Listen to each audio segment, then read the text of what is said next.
Fine.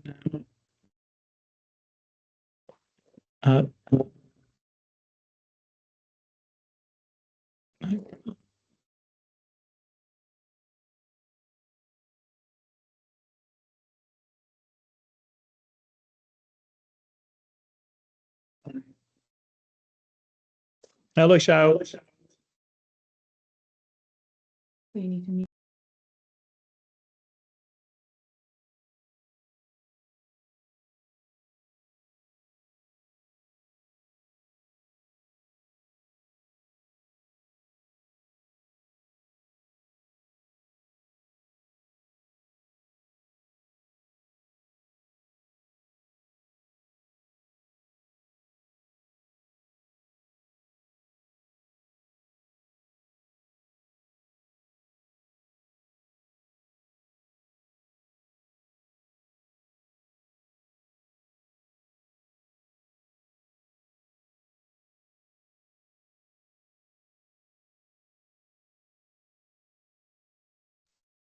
But yeah, the room should work. Why am I so special? You just need to mute on your, like, turn your sound down on there. Done. Shao, if you can hear me, can you send me a Teams message directly, not in this chat, please?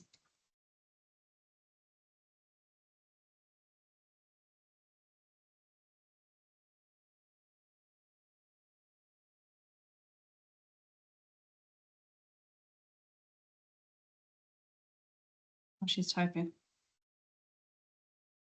Yes, I can hear you. Perfect. Thanks, Shao. We allow Shao to have her camera on. We can, but we'd need to change the meeting setting. Do you do that? I'm a co-organizer. Do you want Oh me to? yeah. Try. You can do it now if you want. Okay, yeah, that's cool. Just so that Shao is on as well. Do you want other team members to be on as well? Yes, please. Kirsten, she's going to try to join, but she don't think she can. Danielle is away. And I am got to be in a position where people can see me and not the back of my head. I'm sorry. Let me swap with you, Milty, because I think it likes this seat. I think it likes it. And then I'm fine with not being in. Sorry.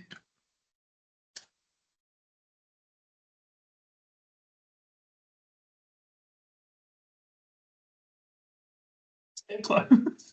Right, okay, Right. Don't leave me. More support. At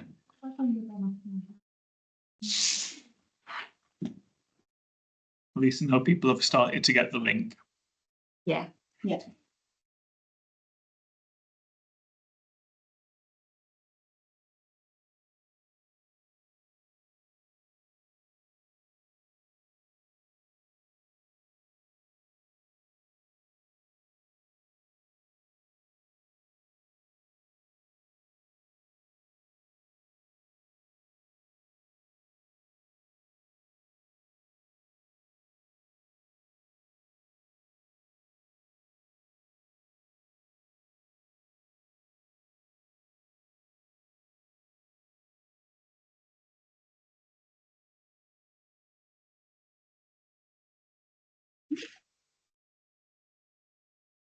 They've started coming up now, people waiting in the lobby.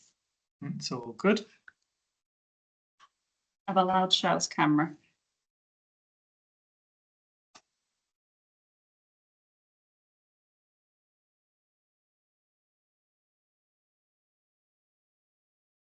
Thanks, Peter.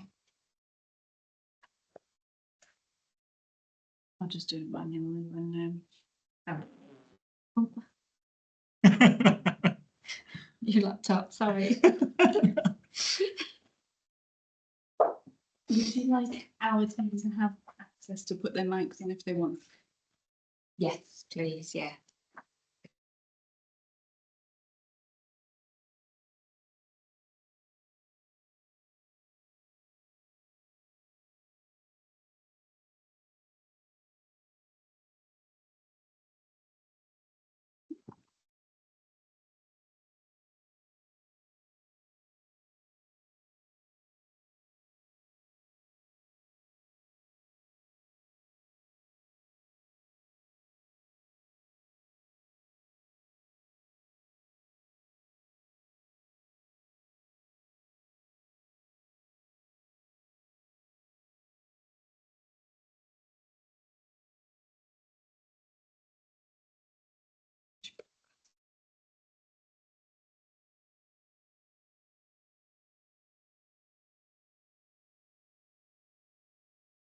heads up, it's recording already, but I should be able to trim it so that all the bins.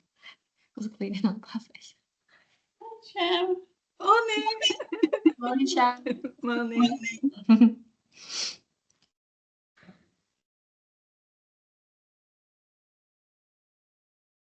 So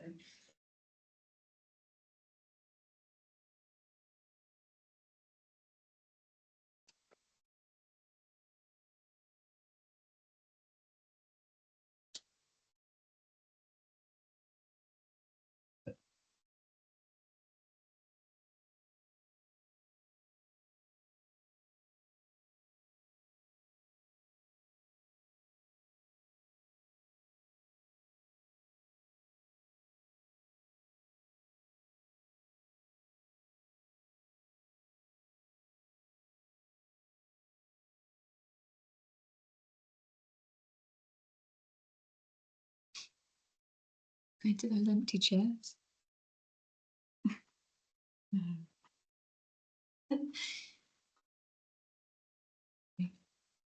join as well.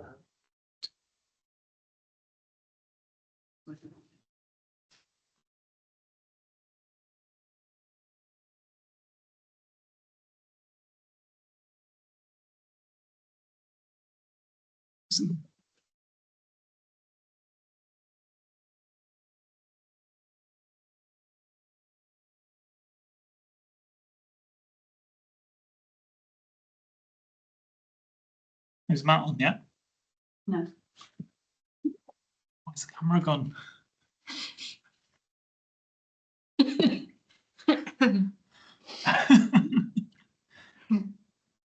Oh dear. There we are.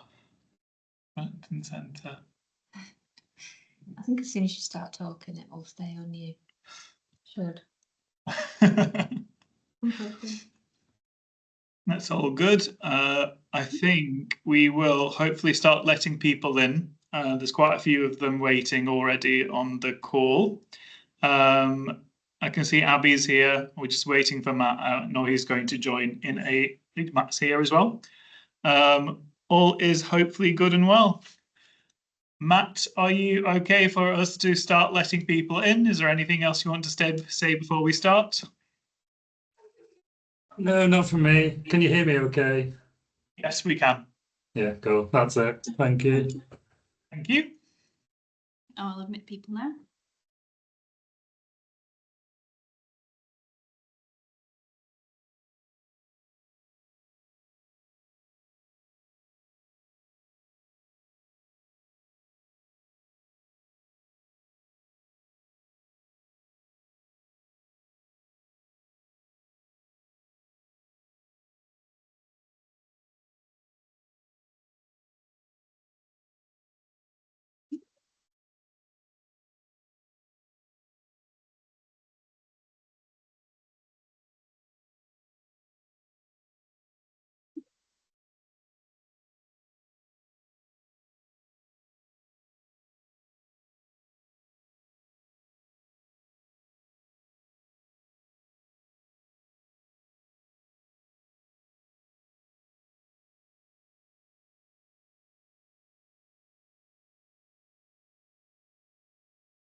Okay, hello everybody.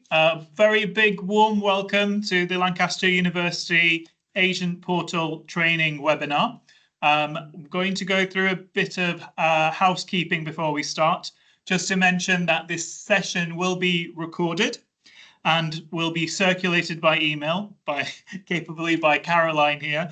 And also, if there are any questions, if you could please keep them towards the end of the demonstration of the agent portal.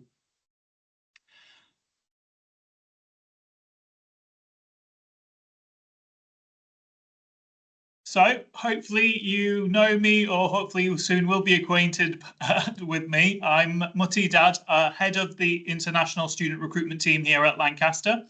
And the other main presenter of the session today is the Head of Admissions, Matt Burkett.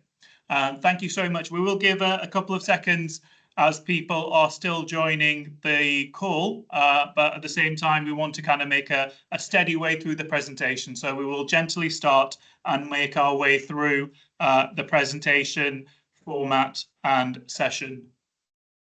So today, we're going to talk through a bit around the introduction of the student recruitment team here at Lancaster, let you know who everybody is and who your main contacts are and how to kind of keep in touch with them. We'll present a little bit more of an overview of the university and the 2026 scholarship offering, and then we'll go on into talking from Matt around the agent portal demonstration, and give you time for some questions and answers towards the end. So a bit more around the introductions. Hopefully, you know the people that are going to be on the slides, and hopefully a few of your contacts within the region as well. But I'm joined here by Caroline here to the left of me, a wave, and also Frida to the right of me. Very capably and ably supported by them here in the international office. And particularly Caroline, you might be aware of her role and responsibility regarding payments around finance. And if you are responsible for the agent contracting side of things, we've been sending a few emails to you around some things that we need to keep up to date and keep on top of. So please pay attention to those if they are falling in within your responsibility. But we were capably and ably taken care of by Caroline and Frida. More specifically to your regional managers, I think Xiao will be on the call. Kirsten is also on the call. Morgan is also on the call. But we also have Daniel, who is in region at the moment. He's actually traveling today. But these are your four main regional contacts. Xiao for China, Daniel for Southeast Asia, Kirsten for the Americas, Africa and Europe, and Morgan for South Asia and the Middle East.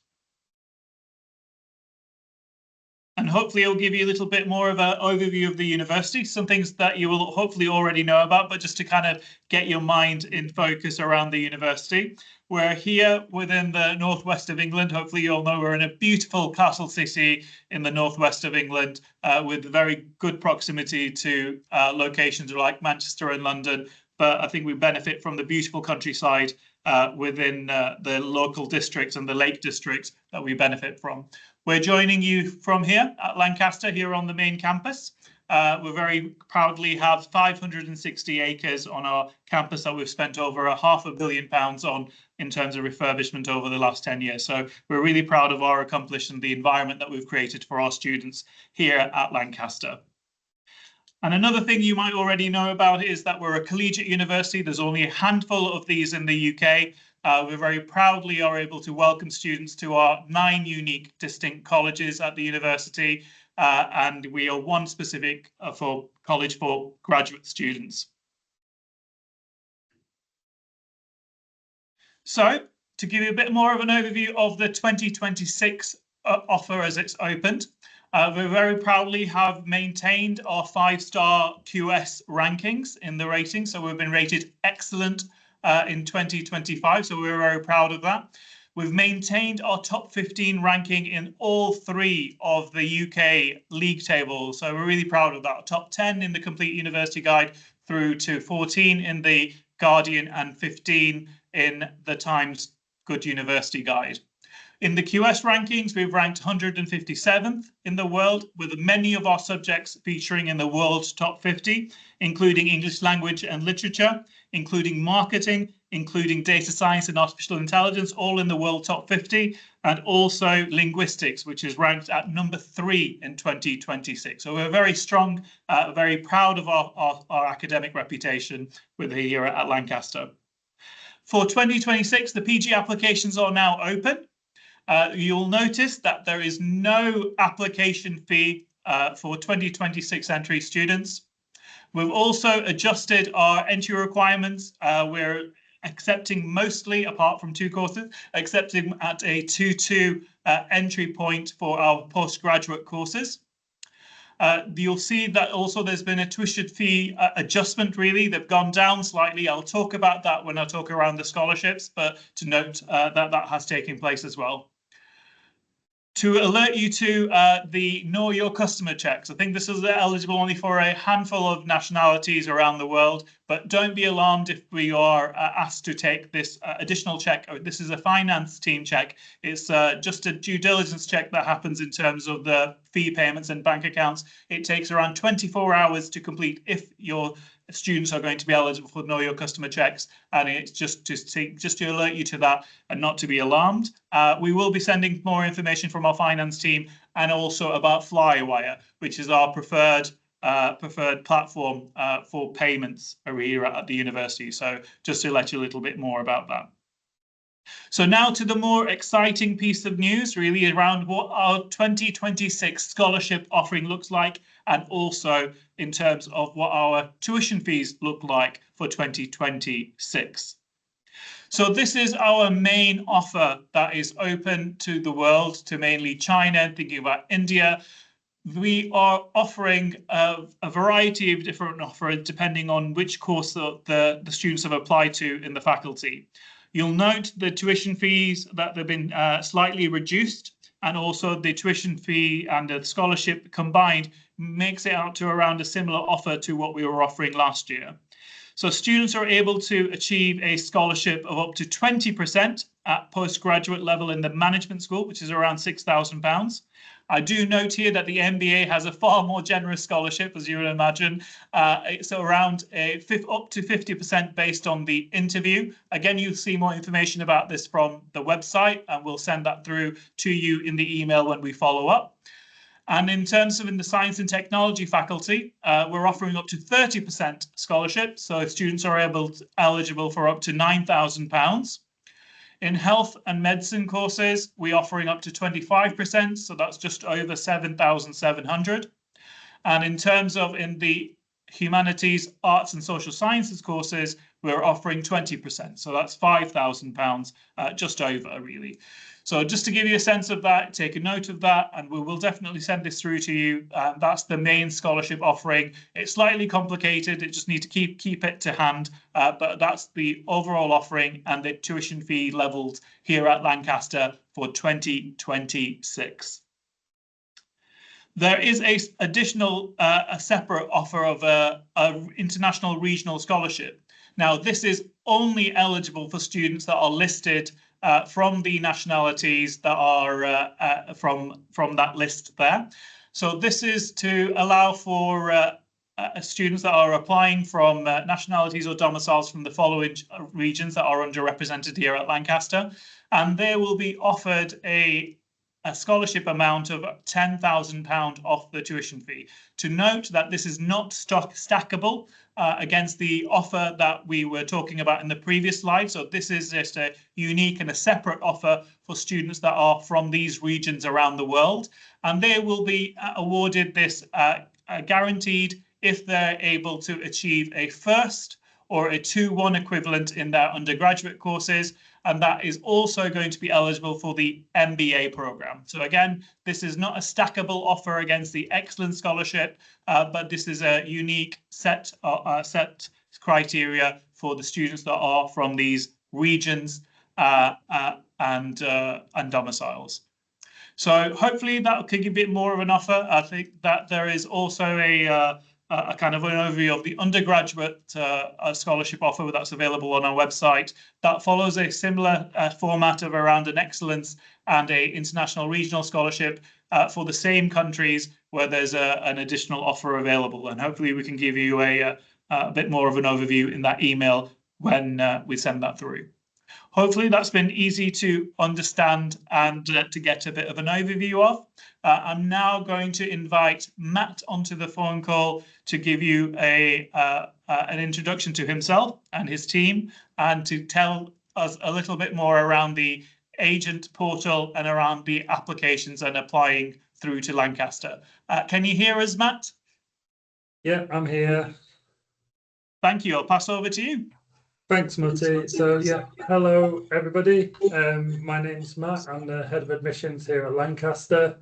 And I'm just going to run through a demonstration of our applicant portal and, well, more specifically, the agent portal today. Before I get into that, I also want to introduce Abby, who's on the call. She's our postgraduate admissions manager and leads the day-to-day operations of our postgraduate admissions team. So we've got a team of admissions officers and coordinators who help deal with all the applications and inquiries we receive. So anything that isn't answered today, the first point of contact will always be our pgadmissions@lancaster.ac.uk email address, and the team will be able to pick up any queries you've got. As Mutty had already sort of mentioned, our applications opened at the beginning of this month for 2026 entry. We've just welcomed onto campus this weekend our new October intake for 2025. And now that that is pretty much wrapped up, we'll be moving into starting to process the applications that have been submitted for 2026 entry. So if you have been one of the members who've got in early and got an application submitted and are waiting for a decision, our team will be starting to process these within the next week. So hopefully not too much longer to wait in that instance.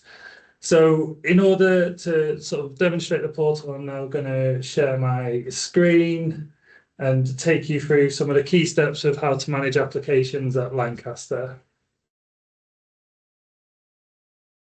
Okay, so this is just a standard internet browser, as you can see. In here, I just wanted to point out the URL that we use. So to get to our agent portal, it's www.lancaster.ac.uk/agent-portal. And following that URL will take you to a page that looks like this. This is our live site. You can see when you enter that URL, the URL does change. That's expected. That's just our software provider. Today I'm going to use a demo portal, so the URL that I'm using here is slightly different, just if anybody has picked that up. So in order to get into our portal, you need to have an account created by our international recruitment team, mainly Caroline and Frida, who Mutty introduced earlier in the call. And they can also help support any queries you've got about credentials, login and access. So if you are having trouble accessing the system, the international recruitment at lancaster.ac.uk email address is the best place to start with your queries in that respect. But once you've got an account created, you'll be given a username, which will be the email you used. So I'm just using a test account in this instance. And in the first instance, when you're asked to log in, you'll be asked to create a password following a password reset process. There are some rules. It has to be 12 characters long with upper and lowercase numbers and a special character. So that password is used.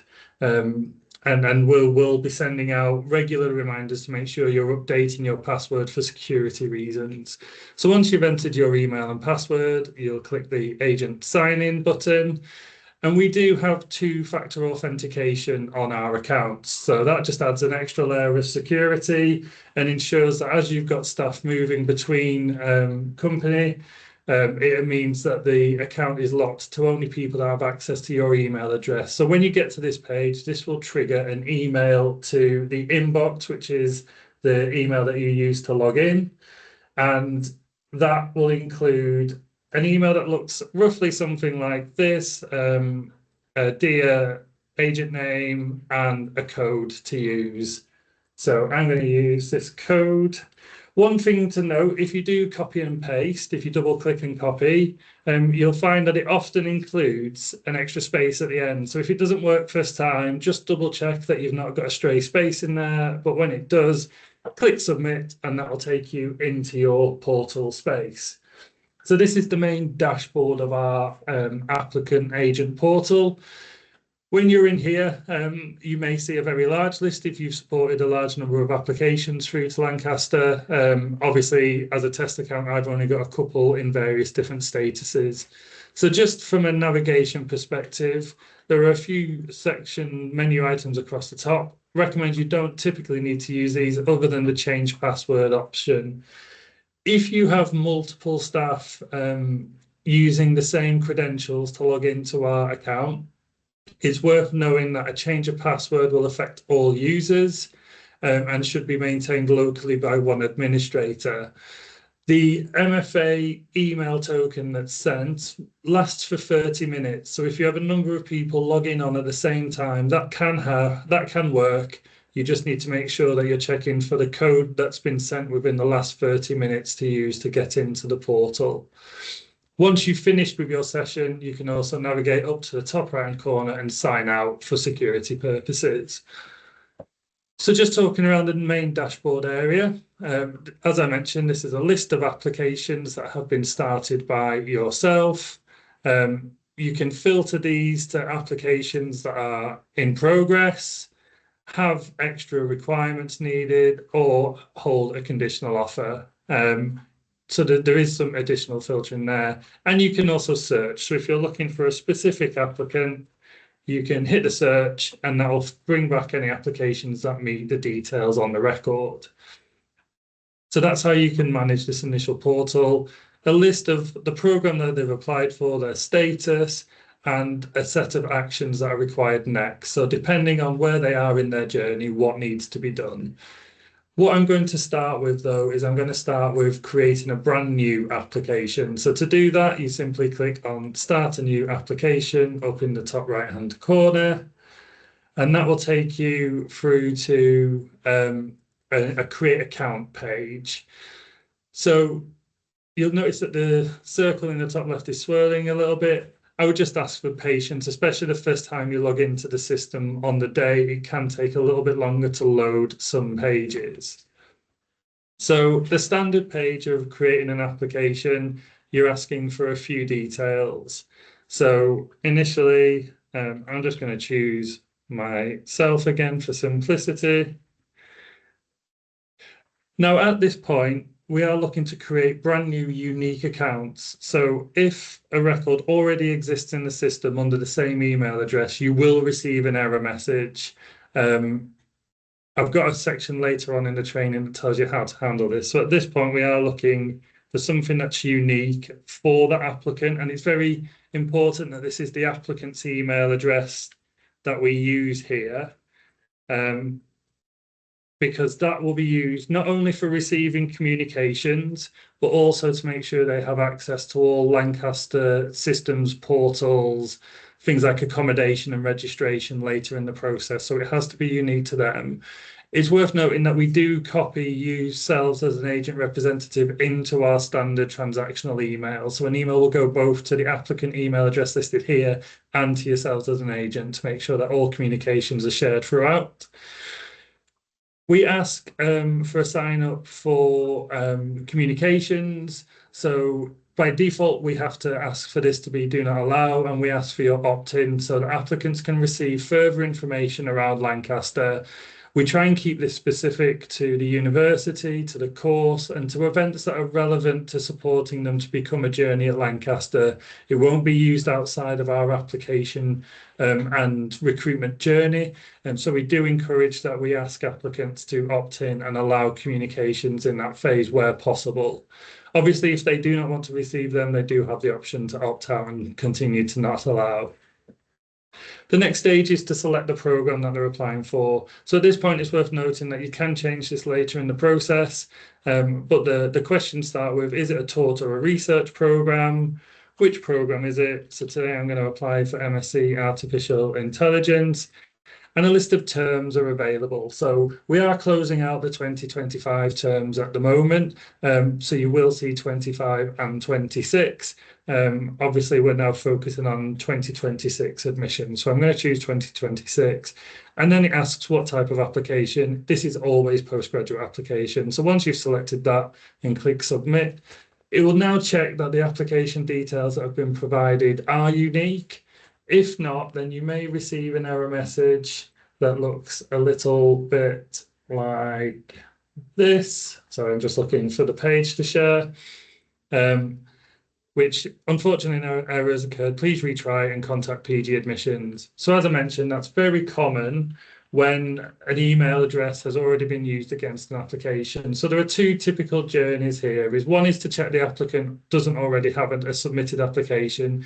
If they do, and you're now working to represent them, all we need is a signed Lancaster agent authorization form that has their details and their signature, confirming that you will be representing them, sent to pgadmissions@lancaster.ac.uk, and then we can make sure that the records are linked together, and then that application that's already been submitted will then appear in your portal, and you'll be able to continue to support that application from that point on.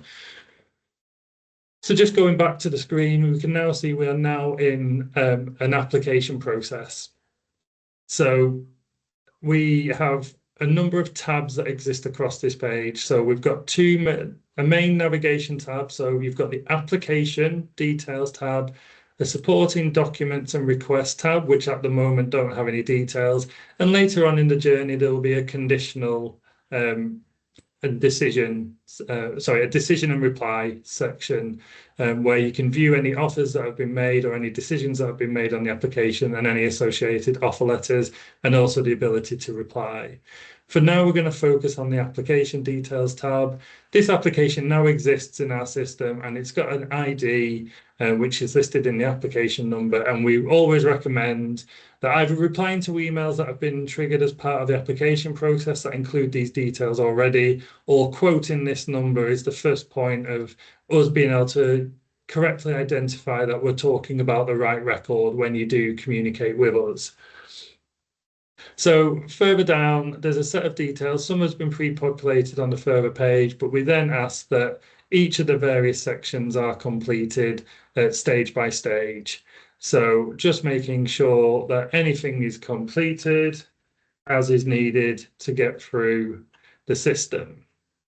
You'll notice that a number of fields have a red asterisk. These mean these are mandatory records, mandatory fields that need to be completed in order for the application to be submitted.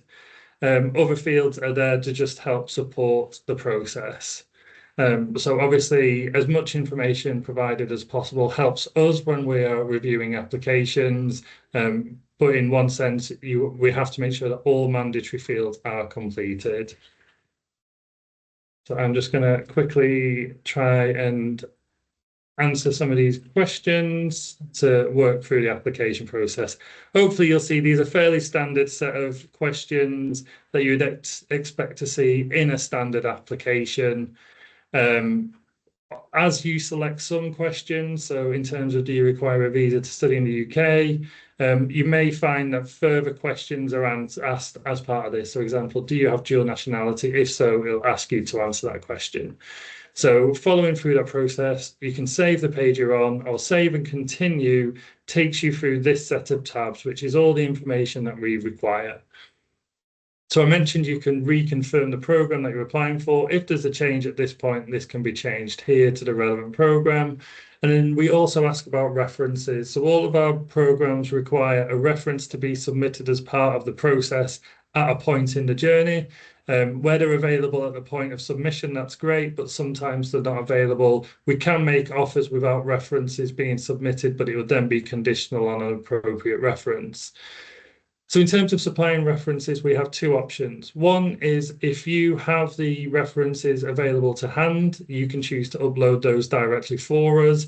Or if they're not available, we can also ask for referees' contact details to be selected. So completed with a name, email address and relationship, and we will contact the referee on the applicant's behalf, and they can provide that reference directly to Lancaster. So there's two different options here, depending on which one's preferable. In this instance, I'm just going to say I will upload my references. Always save it and continue. We're now on to the education section. So in terms of highest level of qualification, this is what we expect them to have studied and completed by the time they join Lancaster. So if someone's still currently completing their undergraduate bachelor's degree, but that's the degree that they'll be using to gain admittance to Lancaster, that is what they will select at this point of the journey. And this is what we want them to complete in this section. So We want to collect all higher education level qualifications where possible, including any bachelor's degrees, master's degrees, and also if they've studied such as pre-master's courses, foundation courses for undergraduate study, or pre-sessional English courses. That helps us understand where they've studied and what level they've studied to. So we do ask for as much information to be provided as possible. Where you've got more than one, you would simply click add academic history to add a second and third record, etc. So for now, I'm just going to choose to input my education history. If I can spell university correctly, you would hope I could. So it does present a list of all the universities that we have within our system. And if it appears in the list, you can select that. When searching, if you can't find the appropriate institution, there is an I cannot find my institution button at the bottom. Selecting that will allow you to free type the institution in. But where possible, we do recommend you try and select it from the existing list. This helps us quickly identify applications and assess them in a more routine manner. Once I've selected it, I'm then being asked, what have I studied? So the type of qualification, the qualification title, the major in some instances, and then the final grade or the grade to date. So depending on whether it's already been completed or not, we're either looking at the current grade or the working to grade. So I'm going to, in this instance, say that I've completed, and I'm going to say it was a 2-2 completed award, and I completed that quite a few years ago, back in 2006, and I started in 2003. So it can ask for more information. Did I complete this as a partner of the main institution? So if you're working with a university that works with a number of colleges, we ask for that level of information. And also, was a visa required? And again, you can see it does ask for some additional information depending on how you answer these questions. So you can add multiple records around academic history. We also ask for employment and professional experience. Obviously, different courses have different requirements here. For example, the MBA heavily looks at work experience. So in here, you would simply click the Add Work Experience button. I would anticipate that when you click this button, you do need to be patient whilst the record loads, especially on the first instance. As you can see, it just took a little bit of time. I had clicked it, didn't look like it was doing anything, but it has loaded. So from here, you can then go in and add in some employment history. And again, you can add a number of different employment history records in here.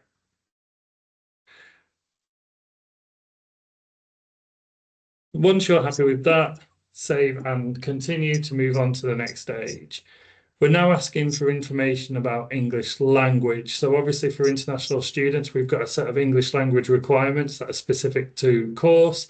And our website contains a lot of information around the different qualifications we do accept and the levels that are required for those.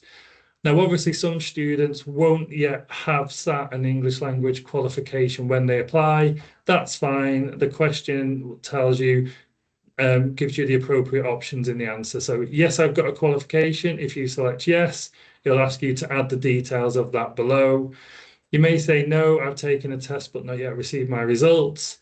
No, I plan to take a test or have booked one, or no, I am exempt. And that's typically for sort of UK-based students that have studied an undergraduate degree in the UK. Our qualifications page provides more examples of why someone may be exempt. Our most common example that we see is I plan to take a test or have booked one. So you see there, we don't ask you to submit any additional information unless you have it already. But we do strongly advise that applicants who require an English language do book one as soon as possible, especially as it gets later into the year ahead of entry. Our standard conditions deadline is the end of July for most of our courses. So in order to make sure that a test is sat, the requirements have been met, and the results are sent to Lancaster on time, we do advise a timely booking of an English language test. Again, once you've completed that, you can move on to the next section. This now asks for additional information, first around any disabilities or special requirements or regional adjustments that need to be made. This helps our services at Lancaster understand any support that will be needed. This information is not considered as part of the application process. It's simply there to help support the students on arrival as a student at Lancaster. Also, funding information. So if an applicant is to be awarded external funding or is seeking to be awarded external funding, we do ask that this section here is completed, because that allows us to assess our scholarship eligibility as well and understand what situation the student's in regards to funding. So there is a section to add multiple types of funding that have been awarded and free text options. If the applicant is simply seeking to be awarded a scholarship from Lancaster directly, they do not need to complete this information. I'm going to save and continue. And then we're on to our final page. So as you'll be logged into the agent portal, there is a question which is around requirements of using an agent for the process. You don't need to answer this because you will automatically be linked to the application by applying through the agent portal. These screens that I've just shown here are exactly the same screens that an applicant would see if they were applying directly to us. So we do have some shared information that is asked, and that's why this question appears. So this is if an applicant is applying directly rather than through the agent portal. We then ask them to sort of verify and read, and it's your responsibility by working with us to make sure that the applicant is aware of the declaration and what they are certifying and the terms and conditions. It's a link through to our student privacy notice and how we process the data in terms of GDPR. So we do need the applicant to certify this, but it is a responsibility that this is read and understood in terms of how we process data at the university. I'm just going to leave that as a no for now, just to show you the next stage. And then there's an ask for a signature from the applicant. So this is just an electronic type signature to say you declare that all the information provided is true and accurate, and that you do want to be considered for study at the university. So that's aimed at the applicant. So at this point, when you think you're finished, you can click the submit application at the bottom. So, and in this instance, it's not allowed me to submit because I hadn't completed all of the mandatory fields. If I'd left more than one incomplete, it would list them all up in this section at the top of the screen. And it links you through directly to which question has not been answered appropriately. In this instance, I hadn't certified. If I now click yes, I can now click the submit. Before I do this, I just want to draw your attention to the next steps and after submission information. So the Lancaster application process is a two-stage process. First of all, we ask you to fill in the personal details around the applicant, their education and work history, as you've just witnessed, and the program that they wish to apply for. Once we have that information and the application is submitted, our system will determine what documentation we require from them in order to review the application. So once the submit application button is selected, the process will consider, and it says your application has been submitted. At this stage, it says click here to return to the application portal and view your application status. So now you go back to your main page and you can see that this submitted application that I've just completed here is now showing here, and it's ready to view more information. Now, when I say it's a two-stage process, the system's currently been thinking around what further information is required. And if I refresh this page, you can see that the status is updated to additional requirements, and it now requires us to upload documentation. So by clicking on this link here to upload documents, you can see that it's navigated me through to the second tab on this page. And this now lists for this program, based on the information that I've submitted as part of the process, these are the documents that we require to be considered. There are some sections further down Reference request, you can see, is blank. This section only populates if you want us to request a reference directly from the applicant. Remember that question that I highlighted earlier in the process. So this will be have something in if you selected the other option in that area.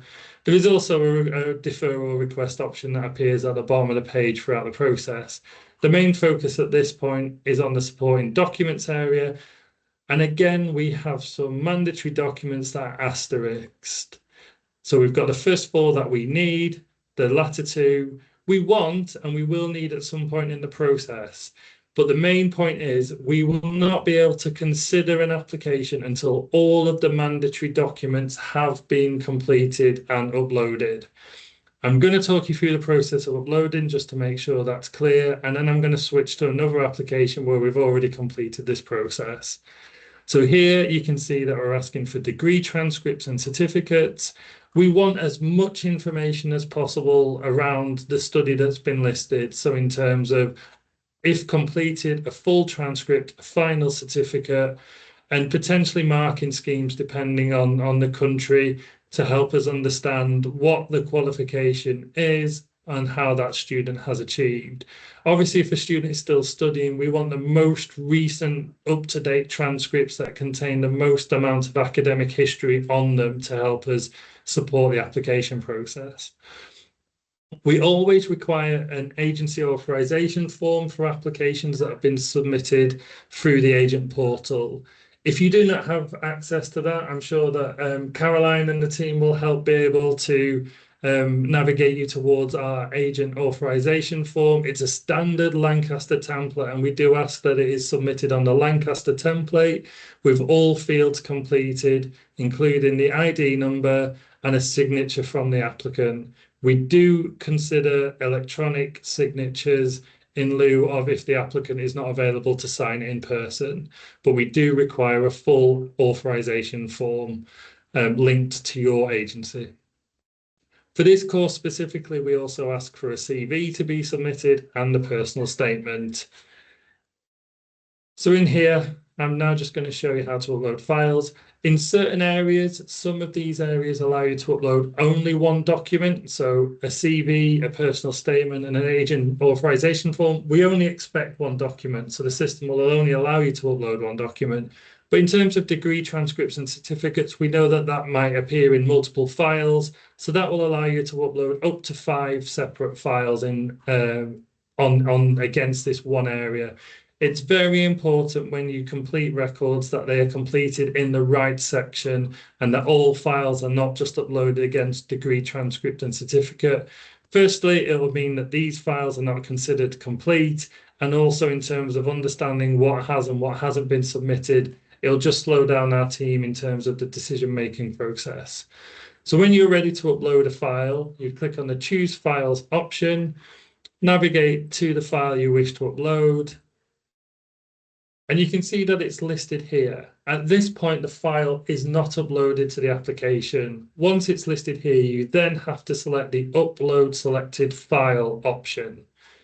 At this point, you'll see that the status has now changed to received, a date, who submitted it, the name of the file. At this stage, you do have a chance to remove the file if it's the wrong one, but once you've navigated away from that page, that option is removed and you'll need to contact our team directly if you've uploaded the wrong file. Obviously, you're working with a large number of students, and it's very important to both ourselves and yourself that only the files relating to the applicant in question are uploaded.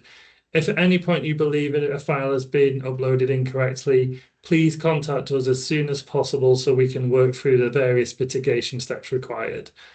In here, it does allow me to go back in and choose to upload another file again, and you've got to go through the same process. Against the authorization form section, I can select the relevant file and upload. Here you can see now I've uploaded one file. There is no further choose files option because we're only expecting one file to be completed. Very quickly going to just upload the remaining files that we would expect as mandatory.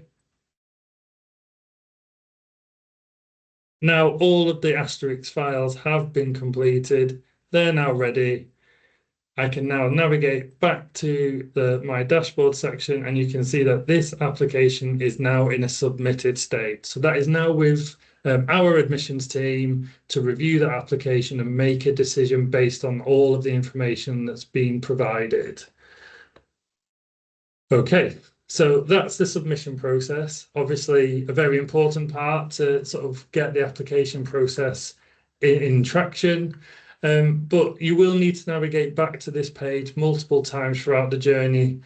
First of all, when we make a decision, that decision will be communicated via email, but also uploaded into the portal. So an example I created earlier, this applicant here has been created a conditional offer, and you can see there is more information around this. So in here, once submitted, the application details have become read-only and are no longer amendable. If you do think that any information is incorrect and needs amended, you will need to contact the PG admissions team to do that.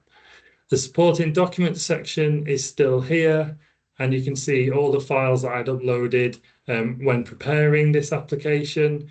But you can see now in this section, there is a new option here, which is conditions. So now this applicant's been made a conditional offer. It means that in this instance, the applicant was still studying. We need them to complete their degree with at least a 2-2 and to upload their final transcripts and certificate.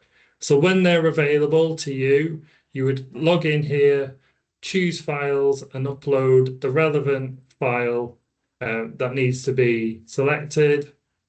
Again, here we allow more than one file to be completed. I'm just going to choose CV for simplicity, but you would imagine that was a transcript and a certificate. Once they've been uploaded, they will come back through to our team for review. And if we're happy that the evidence meets the conditions required, then we will update the condition from received to met, and the overall decision will be updated from conditional to unconditional. Here you can see our conditions, deadlines are listed against each one, and here we're saying the 31st of July 2026.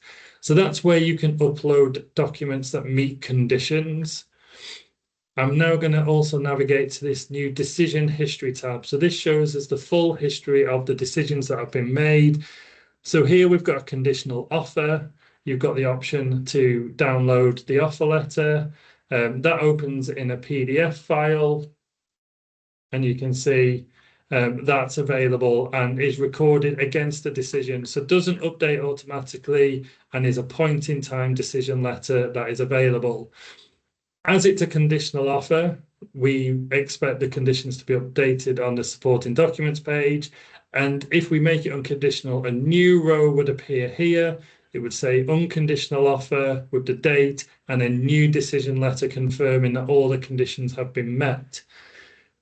The other part of the journey that we would expect is responding to the offer. So we have the respond now option, and that takes us through to a separate page that allows us to make a decision on whether we want to accept or decline the offer from the university.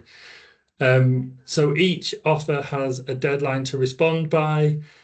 Just for information, the standard deadline we'll be using for the start of the process will be the 4th of March next year. That'll be for all applications submitted before February. And then from that point, we'll then be using the 1st of July. So a couple of important dates to be aware of. There may be some programs or some instances where we have more specific deadlines. As always, they will be communicated via email and in the offer letter and on the portal. This is just our standard in most instances. After this date, if you were to navigate to this page, and you haven't accepted or declined the offer, these options would disappear because the deadline has passed. That's not to say that the offer is no longer available. You will be able to contact the PG admissions office and ask for that decision to be reviewed. If we are in a position to extend the deadline further, then we will be happy to do that, and a new offer will be issued with a new deadline. In some instances, we may not be able to extend the offer. For example, if the course is now at capacity, or if it's past the last date at which we would be able to make offers. So some information there around deadlines. In this instance, I'm going to click on accept my offer. a notification pops up saying, do you want to accept? I'm going to click OK. It now says for this course, we have a £1,000 tuition deposit amount. Until this deposit has been paid, the application, the decision is not considered as accepted. So to fully accept an offer, not only do you need to click accept, but a tuition deposit also needs to be paid. Now, as I mentioned earlier, throughout the process, the screens that you've seen are exactly the same screens an applicant will see. When an application is first created by yourself, individual login credentials to the applicant version of this portal will be sent to the applicant using the email address provided, and they will also be able to log into this portal and click the accept and pay now. So if your expectation is the applicant will pay the deposit, they will be able to follow this exact same journey, click pay now. I can't demonstrate the paying functionality because I'm on a test system, but as Mutty indicated earlier on, Flywire is our preferred payment provider, and it allows multiple different ways of providing payment, from credit cards to bank transfers to other local options. So multiple options through the pay now available. So not just through the agent portal, but also through the applicant portal. Once that deposit has been paid, our system will mark the application as accepted, and that would update in the portal on the dashboard page. As you can see, it's not showing as accepted at this moment in time because I haven't paid the deposit. Obviously, throughout the year, we will send reminders around deadlines for both accepting the offer and for meeting any condition deadlines that have been set. If there are any queries around needing more time or around specific circumstances, our first advice is always to contact the admissions team at pgadmissions@lancaster.ac.uk. Okay, that's a main overview of the agent portal. One thing to highlight, depending on your access, some of our top level account access has an additional tab up at the top, which is the manager dashboard. That is where a company runs multiple different offices, branches, and that first page allows you to click through into the individual branches. From that point on, the view looks very similar to this. We will be circulating a user guide to accompany this presentation that you can review and refer back to, and I'm sure that goes out in the communications that Caroline circulates after the meeting. But for now, I think that's just about everything I can show as a sort of an introduction to the portal. So I'll hand back to Mutty at this point and see if we've got any questions. Thank you so much, Matt. That's been really, really helpful and a really kind of in-depth view of the application process and all the bits that we've got to get through really to get that the offer confirmed. Just to mention to everybody, the chat is open. So if you want to ask us any questions, if you pop in the questions into the chat and we'll look through them. So at the moment we have one question, Matt, which is, could you share a little bit more about the deposit policy? I know you mentioned the 1,000 deposit there for artificial intelligence, but could you tell us a bit about the other programs? Yeah, of course. So in terms of deposits, our standard tuition fee deposit will be £1,000 for all on-campus taught courses at Lancaster, other than courses that are run by our management school, and the deposit there is typically £2,000 as the deposit for those courses. For any distance programs, then there isn't a deposit required against those. I'm just going to drop a link in the chat, which is an after you've applied link, and that link is available on our website and contains a lot of information and useful tips around what happens after an application has been submitted. And there is a section on there around deposits, fees and funding, more information around pay and deposit.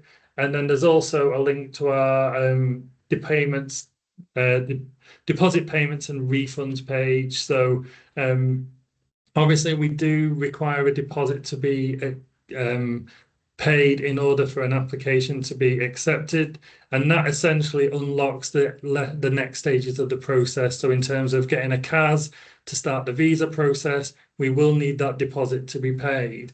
There are a few number of instances where the deposit will be refundable. They're outlined on that deposits, payments and refunds page that I've linked to in the chat. Thank you. That's really clear, and those links are really helpful. So thank you so much, and we'll put those into the email to everybody on the call as well. And just to open up to the floor, is there anything else from anybody else? Anything else that you would like to know about the university, around the offer, around the application process at postgraduate? I'll give it a few more moments whilst we're still on the call.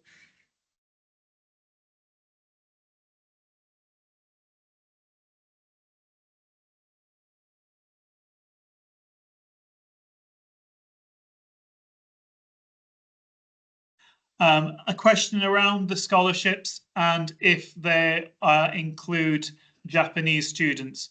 So the excellence offer that I mentioned around the global offer around each faculty and those varying amounts depending on the grade achieved at undergraduate level does include all nationalities. So that is including and inclusive of Japanese students. So yes, the excellence offer does include Japanese students.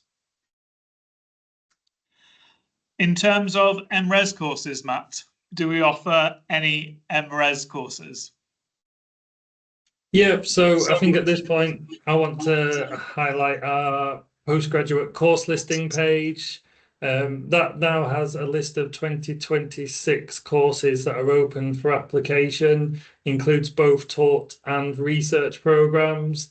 You can, in the search option at the top, select type in MRes, and that will show you all of the taught programs available. So I think it's worth noting that Lancaster classes MRes programs as a taught program, but currently we do have a number available on there. So I would advise looking through the pages and look at the individual details of the courses that are listed there. Thank you, Matt. I'll give it a few more minutes for anything else anybody else wants to ask. Yeah, I do appreciate it's been a bit more complicated around the scholarships, but hopefully the layout and the table and the website can be helpful. The Excellence Scholarship is open for all nationalities, so everybody will be considered. The only consideration on that is the grades that are achieved in terms of achieved for the qualification point, but everybody will be automatically considered for those scholarships. In terms of the application fee, is there any course that requires an application fee, Matt? No, I've just responded in the chat. So for 2026, no application fees required for any of our programs for 2026 entry. So the process that you've just seen me go through in terms of filling out the information and clicking submit and then uploading the documents, that's as hard as that initial process gets this year.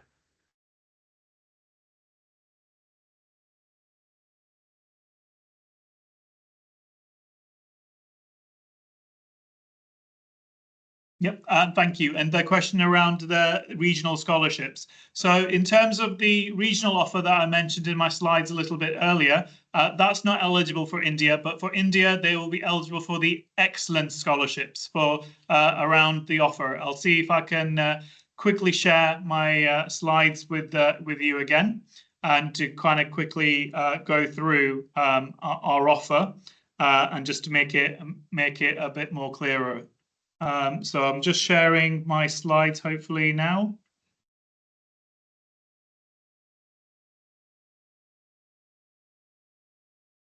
Excellent. So to be clear around the scholarship offer for 2026, the excellence offer is open for all nationalities, including for India. So students for India will be able to achieve up to around £6,000 in the management school, around £9,000 in the science and technology school, and around £7,700 in the health and medicine, and around £5,000 in the humanities, arts and social sciences. Just to say that there is an exception of the MBA program, as there always is, and in terms of with the fees as well, there is a offer of up to 50% scholarship for the MBA program for Indian students.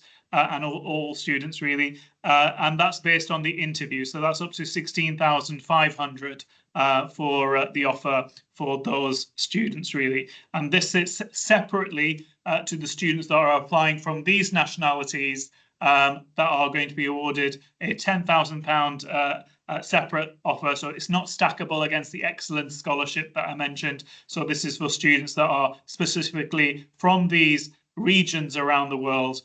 So they can, if they get a first or a 2-1, but the excellence offer, this is eligible for all students from India and all students from China. Matt, is there supervisor approval required for research courses? And are we accepting the quality diploma or the DAE for UG courses? Yeah, so on the query around supervisors, the process varies by postgraduate research program across the institution. So I can't give a finite answer against every single course. What I would say is the first page to look is to refer back to our course pages around the information that's required. And if in doubt, contact our team directly about a specific program and ask what would be required up front of submitting an application. So it is an individual answer by research discipline in that instance. And then in terms of the qualified diploma, I couldn't answer that question directly at this moment in time. I'd need to refer back to my UG team to answer that question, I believe. That's okay, thank you. And in terms of the contacts, really, PG admissions related to anything for the applications when they've been submitted, really, in terms of chasing up or following up documents, anything around the status of the applicants. For general inquiries, there's the International Recruitment Team email address that I've just put onto the screen now. So the PG admissions email and the International Recruitment Team email for anything here at base. And if you can work with the regional managers, and of course they have regional teams out in the region who you might be your more local contact. So please contact them if there's anything urgent that they can signpost up to the right people, and their email addresses as the regional managers is on the screen now as well. So you need to make a note of if there's anything that's specifically pending or looking that might come up really. Matt, in terms of the interview process from the management school, I believe that's being kind of confirmed at the moment, and that'll be clarified, but I don't know if you wanted to add any more around the MBA interview process. Only to say that once an application's been submitted, it will be initially reviewed by our team, and if all of the initial criteria that's required to be considered for the MBA has been met, we'll pass that on to the MBA program team, and they will be in contact individually to organise an interview regarding entry onto the program and also around the scholarship offering at that point in time. So that'll be returned back to admissions and the decision communicated back following the interview in that process. Just to pick up on the question around CAS processing and interviewing requirements, and then specifically around Japan, we currently don't have a standardized interview requirement across all of our CAS process, but what I will say is that this can vary depending on the time of the year and the information that's been provided as part of the process. Ad hoc interviews may be requested, and also our requirements are currently being reviewed. We've obviously just gone through our main October 2025 intake. We will be reviewing our processes for 2026 entry, and they will be confirmed in the spring summertime when the CAS process starts again for main entry in 2026. At this moment though, we didn't do that for this year's entry, other than any late applications that may have been submitted in that region. Thank you. And in terms of the post tag, I assume that means you're tagging the student after the application has been submitted. that we would need to have a conversation with us. So send an email to your regional contact or a regional manager contact, really, so that they can kind of escalate that through to admissions. Or you can also send it through admissions, but they would both need to have a conversation. There needs to be a contact between admissions and the recruitment team. So the option really is there for you there. But I think for you from a regional point of view, it might be easier to go through your regional contact. And a last question there, Matt, in terms of the course around engineering project management and when it will be open for 2026. Yeah, so at the moment, the university has been reviewing the portfolio and has taken the decision not to recruit through engineering project management for 2026 entry. The portfolio is still being reviewed and options being made considered, but at the moment there is no entry onto this programme for 2026.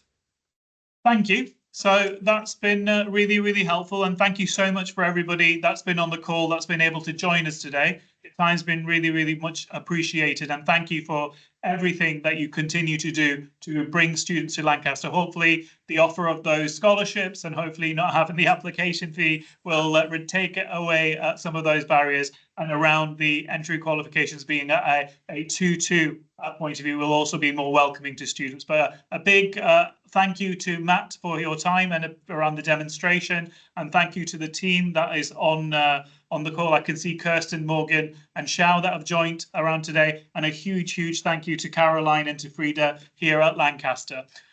Thank you again, everybody. Very warm welcome from a very sunny Lancaster here in the UK. Stay well, and thank you for joining us today. Bye-bye. Thanks, everyone.